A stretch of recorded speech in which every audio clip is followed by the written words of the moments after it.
MM5 news, जानिए मुस्बत, सोचिए मुस्बत।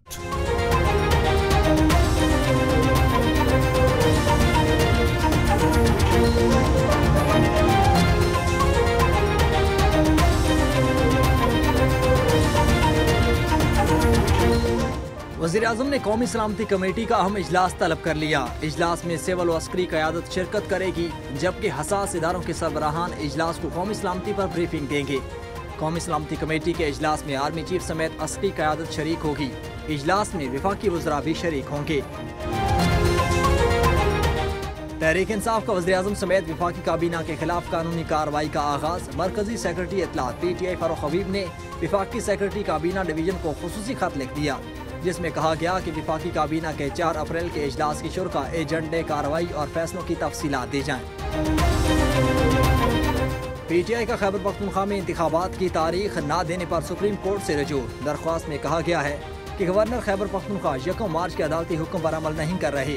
गवर्नर ने मीडिया पर 28 मई की तारीख का ऐलान किया, बाद में मुकर गए। आइन के मुताबिक 90 दिन में इंतखाबात जरूरी हैं। गवर्नर अदालती हुक्म की खिलाफ वर्जी कर रहे हैं। इलेक्शन कमीशन 22 अप्रैल से नए निगरान सेटअप के लिए मुशावरत करे। फवाद चौधरी का ट्वीट। समाजी राब्ते की वेबसाइट ट्विटर पर अपने पैगाम में रहनुमा PTI फवाद चौधरी ने कहा कि इलेक्शन की तारीख आगे जाने से निगरान हुकूमत की मुद्दत नहीं बढ़ाई जा सकती। उन्होंने कहा कि निगरान हुकूमत अप्रैल के तीसरे हफ्ते से आगे नहीं जा सकती। 22 अप्रैल के बाद मौजूदा निगरान वज़रा के तमाम फैसले गैर आईनी होंगे। कौम सुप्रीम कोर्ट के साथ, हिम्मत है तो 3 जजेस के खिलाफ रेफरेंस लाएं। शेख रशीद की मीडिया से गुफ्तगू। सरबराह अवाम मुस्लिम लीग शेख रशीद ने कहा कि असेंबली करारदाद पास करने जा रही है। कल कौमी असेंबली में सिर्फ 5 अरकान बैठे थे और कौमी असेंबली भी सुप्रीम कोर्ट के मातहत है। उन्होंने कहा कि तमाम इदारे आइन और कानून की ताबे हैं। ये इलेक्शन में जाने अवाम को शक्ल दिखाने के काबिल नहीं। इलेक्शन का शेड्यूल आ गया है। अगर हिम्मत है तो 3 जजेस के खिलाफ रेफरेंस लाएं, जबकि मरीम नवाज फिलहाल भुट्टो रेफरेंस लाना चाहते हैं। साबिक वज़ीर-ए-आज़म इमरान खान को दी जाने वाली सिक्योरिटी के रूल्स तलब। इमरान खान की सिक्योरिटी से मुताल्लिक़ केस की समाअत के दौरान chief justice high court justice Aamir Farooq ने रिमार्क्स दिए कि साबिक वज़ीर-ए-आज़म की क्या सिक्योरिटी होती है, रूल्स पेश करें, फिर ऑर्डर जारी करेंगे। फुल कोर्ट ना बनाया गया तो मुल्क में सियासी और आईनी बहरान पैदा होगा। आजम नज़ीर तारड़ की मीडिया से गुफ्तगू। वफाकी वज़ीर का कहना था कि आम इंतखाबात एक वक्त पर होने चाहिए। आइन में लिखा है कि इलेक्शन कराने की जिम्मेदारी इलेक्शन कमीशन की है। आइन के मुताबिक इंतखाबात का तरीक़ाकार मौजूद है। मुस्लिम बाग में भी ज़िले सदर ठेकेदार दादू खान काकड़ की क़यादत में आज अदालती फैसले पर यौम तशक्कुर मनाया गया, जिसमें ज़िले सदर ठेकेदार दादू खान, सूबाई sports and culture secretary Bashir शान, तहसील सदर रहीमुल्ला, हाजी बख्त, मोहम्मद हयातुल्ला, नकीब मिलनसार समेत दीगर तमाम पार्टी रहनुमाओं और कारकुनान और मीडिया हजरात ने भरपूर शिरकत की। कसूर में माइकल पब्लिक हाई स्कूल की सालाना तकरीब तकसीम इनामात की तकरीब मुनाकिद की गई, जिसकी मेहमान खुसूसी तहरीक इंसाफ की साबिका MNA और सदर माइनॉरिटी विंग सेंट्रल पंजाब थी। कसूर के साबिक सदर Nadeem Haroon Rashid Khan, Naeem Iqbal Bhullar, general secretary minority wing district Kasur, Ashraf Michael senior नायब सदर सेंट्रल विंग और दीगर ने वालेहाना इस्तकबाल किया।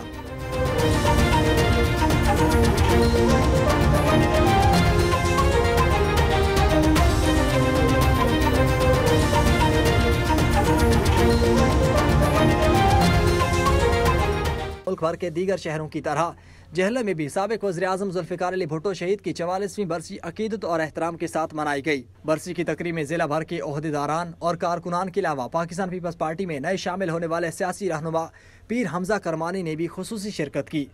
बरसी की तकरीब ज़िले सदर पाकिस्तान पीपल्स पार्टी चौधरी तस्नीम नासिर इकबाल के डेरा कोटली अलाजार में मुनाकिद की गई। तफसीलात बता रहे हैं जहलम से मुस्तफ़ा भट्ट, जो कि इस वक्त तस्नीम नासिर इकबाल के साथ मौजूद हैं।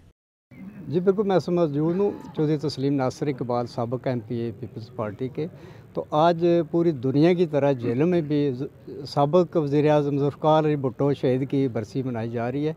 तो आइए इनसे जानते हैं इस सिलसिले में चौधरी तस्लीम नासिर इकबाल गुजर साहब क्या कहते हैं। थैंक यू जी, बिस्मिल्लाहिर्रहमानिर्रहीम। आप लोगों का बहुत शुक्रिया। आज हमारे कायद की जनाब शहीद ज़ुल्फ़िकार अली भुट्टो साहब की बरसी है और उन्होंने हमें एक ही सबक दिया है कि इस पाकिस्तान को और इस पाकिस्तान की सरज़मीन को जो हमने आइन दिया है उसकी पासदारी करनी है और इंशाअल्लाह ताला पाकिस्तान पीपल्स पार्टी अपने कायद की उस आइन की पासदारी ज़रूर करेगी।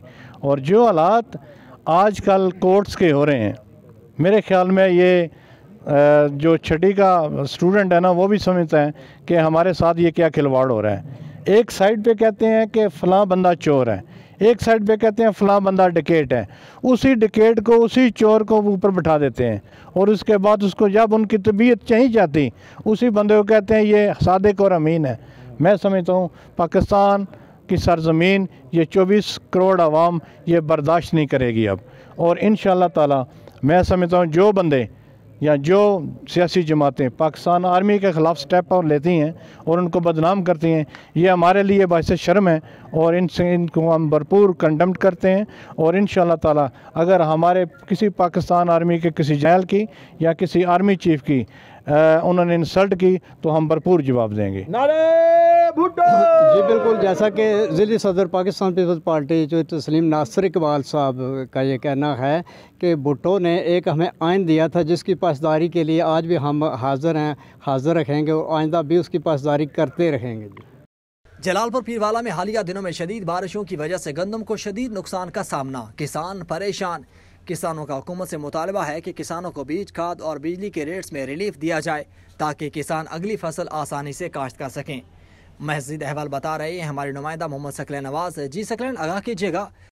जी बिल्कुल, इस वक्त जलालपुर पीरवाला में हालिया बारिशों की वजह से जो यहाँ पर गंदम की फसल है वो भी बहुत ज़्यादा मुतासर हो चुकी है। उसके साथ ही जो यहाँ पर सब्जियाँ हैं, घास है, बाकी चीज़ें जितने भी सब्ज़ चारा जात वगैरह यहाँ पर बारिशों की वजह से काफ़ी हद तक मुतासर हो चुके हैं। उसके साथ ही मेरे पीछे आप देख सकते हैं कि जो यहाँ पर गंदम की फसल है इस वक्त वो काफ़ी हद तक जो नुकसान उसे पहुँच चुका है। उसके साथ ही यहाँ पर जो फ़ी एकड़ औसत है वो भी इस वक्त कम हो के रह गई है। इसकी अगर फ़ी 2 एकड़ औसत है, अगर 50 मन फ़ी एकड़, तो अब जो उसकी एवरेज है वो 10 से 20 मन कम हो चुके हैं। उसके साथ ही यहाँ पर अगर बात की जाए सब्जियों की तो मुसलसल बारिशों की वजह से जो सब्ज़ियाँ हैं उसको इस वक्त या तो कीड़ा लग चुका है, यहाँ पर जो भी स्प्रे वर हैं वो बेअसर होकर रह गए हैं। मेरे साथ एक किसान मौजूद हैं। चाचा से ये दसो कि ही वक्त जो बारिशा बार बार थी उनकी वजह तो फसलों क्या नुकसान पहुँचता पे?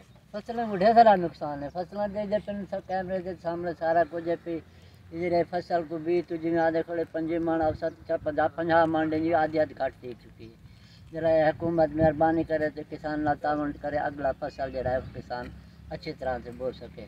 तो फसलें को सब्जियों को भी नुकसान है। असा उन्हें पालक कापते हैं, जानवर भी नहीं खाते पालक को, बाहर काप करते सटे नहीं खड़े थे। स्प्रेदार सारी नहीं थी जी बारिश की वजह कर स्प्रेदार सार ख़त्म थी वेंदे, तो लिहाजा मेहरबानी करे जरा हुकूमत न ताउन करे।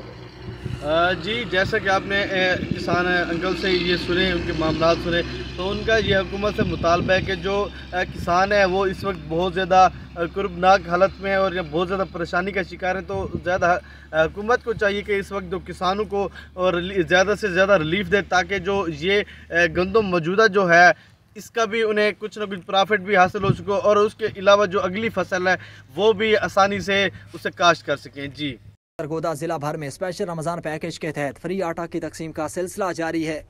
निजी मैरिज हॉल में सेंट्रल इंचार्ज मलिक ताहिर की जानब से बुजुर्ग और माजूर अफराद के लिए खुसूसी काउंटर लगाए गए ताकि शहरियों को लंबी कतारों की जहमत से बचाया जा सके।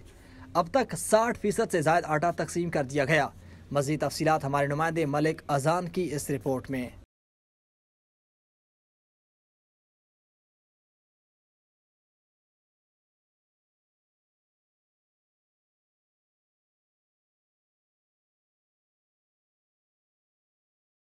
वज़ीर-ए-आज़म पाकिस्तान के विजन और वज़ीर-ए-आला पंजाब के मिशन के मुताबिक सरगोदा डिवीज़न में भी स्पेशल रमज़ान पैकेज के तहत फ्री आटे की तकसीम का अमल जारी है। इस सिलसिले में निजी मैरिज हॉल डिफेंस आर्चर्ड में कायम सेंटर पर इंचार्ज मलिक ताहिर की जानिब से खसूसी इक़दाम किए गए हैं ताकि शहरियों को अच्छे तरीके से उनका हक मिल सके। इस सिलसिले में मर्द व ख़वातीन, बुजुर्ग माजूर अफराद और मीडिया पर्सन के लिए अलग अलग काउंटर लगाए गए हैं ताकि शहरियों को लंबी कतारों की ज़हमत से बचाया जा सके। इस मौके पर सेंटर इंचार्ज मलिक ताहिर ने मीडिया नुमाइंदगान से गुफ्तगू करते हुए बताया, हमारे सेंटर के ऊपर पहली बात तो ये है कि 24 घंटे सेंटर काम कर रहा है। यहाँ पर मेल हज़रात के लिए अलहदा से एंट्रेंस कैम्प की गई है, फ़ीमेल के लिए अलहदा है, एग्ज़िट दोनों की अलहदा है। उसके अलावा बैठने के लिए चेयर्स का इंतज़ाम किया गया है ताकि लोग बाइज़्ज़त तरीके से बैठ के इज़्ज़त नफ्स को मजरू किए बगैर उनको आटा दिया जाए। इसके अलावा बुज़ुर्ग हज़रात के लिए और माजूर अफराद के लिए अलहदा से काउंटर कैम्प किया गया है। इसके अलावा मीडिया के लिए अलग से हमने एक काउंटर कैम्प किया है। ये सेंटर 24 घंटे चल रहा है। ये इसी वजह से यहाँ पर हमने सहरी और अफ्तारी का इंतज़ाम किया हुआ है जो कि जनरल पब्लिक के लिए और हमारे स्टाफ के लिए अवेलेबल है। और कमिश्नर साहब और डिप्टी कमिश्नर साहब की हिदायत के मुताबिक हम ये सेंटर 24 घंटे के लिए चला रहे हैं। उन्होंने कहा कि आटे के हसूल के लिए शहरियों की शनाख्ती कार्ड की स्कैनिंग का अमल शफाफ तरीके से किया जा रहा है। अब तक 60% से ज्यादा आटा तकसीम कर दिया गया है। दूसरी तरफ फ्री आटा पॉइंट पर आए शहरियों का कहना था कि हमें अच्छी और बाइज्जत तरीके से स्पेशल रमजान पैकेज के तहत आटा मिल रहा है। सेंटर पर मौजूद एहलकारों का रवैया काबिल तारीफ है। वहीं सैर व अफ्तार के औकात में रोज़ादारों के लिए खुसूसी एहतमाम करना ऐसा इक़दाम है। MM5 न्यूज़, जानिए मुस्बत, सोचिए मुस्बत।